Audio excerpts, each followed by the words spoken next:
July 13th, 2005, a black man brutally murdered his white wife in their home. He took a hammer and a bat, and he took her life. What do you think when you hear that? What do you think that man deserves?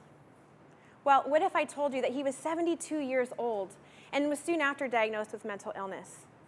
Or that he's never had any memory of the events of that morning? Or what if I tell you that leading up, he was the most kind, loving, sacrificial husband and father? What do you think of him now? Has that changed your perception? It probably took less than a millisecond for you to bring judgment to that story. It's not to call you names. It's simply to show you how quickly we can assign meaning to the information given to us. The meaning that we bring to life around us determines whether or not we feel safe. And we've done this our whole lives as our brains have worked hard to piece together a best-case survival story. Because you're wired to survive. Your brain is constantly looking for connections, making associations, recognizing patterns in order to keep you out of harm. The problem is that sometimes the connections it makes are faulty or underinformed. For example, when I told you about this man who brutally murdered his wife, your brain lit up to make connection. Did your thoughts attach to his blackness, to her whiteness, to the brutality? Well, this is actually a true story. On that morning in July, I woke up to the murder of my mother-in-law just down the hall by my father-in-law while I had slept. It was 4 days before my first wedding anniversary. It wasn't my first traumatic experience, nor would it be my last, but it did set me on a course of reclaiming a sense of safety in my home, in my soul, and in the lives of those around me. Because we know this world is not always a safe place. We've all experienced traumatic events. For some of us, experiences with global pandemics like HIV/AIDS or COVID-19, or the loss of a loved one, financial devastation, bullying, rape, serious illness are traumatic. And sometimes those events come and they pass by relatively unnoticed, and other times they come barging into our personal worlds and take over. And depending on our perception of that event, will be marked in a range of ways, from debilitating to liberating. The meaning that we bring to our experiences will make or break our healing. But what if we could channel our pain into resilience and grit and perseverance, becoming a world of overcomers instead of casualties? What if we react with love instead of division, judgment, and shame? Responding from a truly unconditional place of love transforms our interactions with ourselves and with others, creating safe spaces for healing. As a certified trauma and resilience practitioner, I've spent 2 decades watching the impact of trauma on people and on their recovery. If they recover at all, I've seen relapse, depression, anxiety, and fear sweep away survivors who weren't thriving in talk therapy. As a wife and mama, my own traumatic experiences have taken me to such deep places of shame and failure. How could all of my professional experience and education fail to answer this important question? How do we heal from our traumatic experiences? So I dug in. I studied, I polled, I gathered, I read, I gave, and I gave what I learned through writing books, through speaking, and through showing up wherever I could to share with people what I was learning, that you have the greatest worth and value regardless of what has happened to you. Your job is to learn how to honor that dignity within yourself and within others, adjusting our definitions of love and help along the way. So how do we do that? Well, we bring our curiosity and our understanding to our experiences. And the way we're going to do that is I'm going to invite 3 of my favorite friends to help us do that right now. Please welcome with me the meerkat, the tiger, and the owl. These 3 represent your body's safety system. Now, another clinician might use a different set of animals to represent the brain, but I love how these 3 tie in the best. The meerkat represents our amygdala. That's the emotional part of our brain where traumatic events can get stuck. The owl represents our prefrontal cortex. That's the rational part of our brain where we reason and make meaning of language. And the tiger represents our brainstem, responsible for essential functions that we don't even have to think about, like eating and sleeping and breathing. So when you experience something like a natural disaster or abuse, these 3 are your survival safety team. They work hard to keep you alive. The meerkat is like our fire alarm. He's always on alert to danger, to let us know and to instruct his friends. So when things are calm and safe, he says, "Hey, lounge around, chillax." But when things feel threatening, he instructs his friends. To the tiger, he says, "Prepare to survive, run or fight." And to the owl, he says, "Fly away, get safe." Traumatic experiences like a child being removed from their birth home or fires sweeping through neighborhoods make our meerkats sensitive to fear and uncertainty. If your tiger has been alerted to survive, it's possible you have a hard time sleeping, eating, getting along with others. When your owl's gone, she takes with her your ability to think, to listen, and learn well, to easily recall information, to delay gratification, follow directions, to use your words clearly. Basically, we should never make any major life decisions without our owl. Does any of this feel familiar? This is your body's survival system. So how your meerkat determines safety and how the other two respond is in large part your resilience, but also your perception. When my mother-in-law was killed, my tiger was all kinds of unsettled, and I couldn't sleep. I had taken from my experience that sometimes when you're sleeping, people walk through your house and they kill your loved ones. I couldn't sleep without locking the door and feeling anxious. I had decided that I was incapable of both sleeping and keeping myself and my loved ones safe.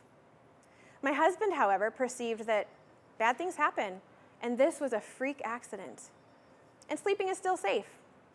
Same event, two different perceptions. How an individual interprets an event will determine whether or not that experience becomes trauma. So ultimately, it doesn't matter what's happened to you. It's whether or not the meaning of it signals a threat to your meerkat. Now, it's worth saying that some traumatic events are so awful and so violating that hardly anyone would walk away without unprocessed trauma. That some events are so strong in their intensity and in their frequency and in their duration that psychological harm is inevitable. So do not judge a traumatized person for their experience with an event. Simply understand that people can come to the same experience and respond to it differently. Okay, so if our perception signals a threat to our survival, and if we keep bringing that meaning forward into our daily lives, it gets stuck in our brain, and we have to move that trauma. In order to access the healing, we have to acknowledge that we are more than what that event meant to us. I am more than just a vulnerable woman who cannot both sleep and keep my loved ones safe. I'm a woman worthy of love and value. Now, how about you? When you experienced a traumatic event, it's likely there was some level of embarrassment or discouragement or questions around your own worth and value. The meaning that we assign, the messages that we assign are often not true nor in our best interest. For example, if you've been a victim of abuse, you've probably told yourself things like, "Man, I am unlovable. No one will ever want me." Or maybe you said to yourself, "I'm damaged goods. I must deserve this."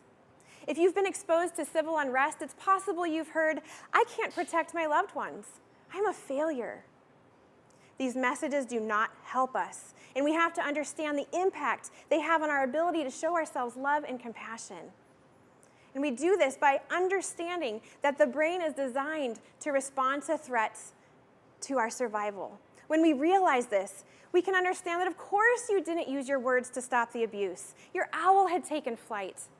Or that you're not a bad human because you froze in a moment of panic. That was literally your body's only defense to keeping you alive. It did what it was meant to do. I'm a mama, and we all know that moms will do anything to protect their kids. We will throw ourselves under literal and metaphorical buses to protect them from pain, right? Well, somewhere in my mothering journey, I picked up a message that how my kids behaved was a direct reflection of my human value. Problem is, I parented kids from all walks of life. Birth children, foster children, adopted children, pseudo-children. And some of those kids brought a lot of trauma. And boy, was I sure my love would heal them. Thing is, somewhere along the journey, though, I decided that if my kids didn't behave a certain way, then I'm a bad mom. And if I'm a bad mom, then I'm failing at life. And if I'm failing at life, then I am definitely not worth love and acceptance.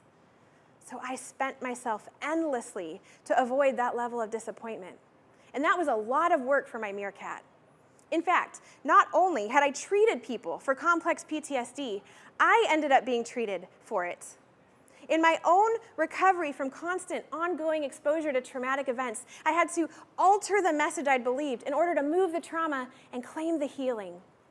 I was not a failure or a bad mom. I was a great mom because I showed up every day pouring into these kids regardless of their healing journey. And I'm not a pathetic therapist because I missed my own need for help. I'm a great therapist because I have professional and personal experience with trauma recovery. But more than any of that, I am a woman worthy of love and value. Friends, it takes a special act of bravery to love ourselves like this.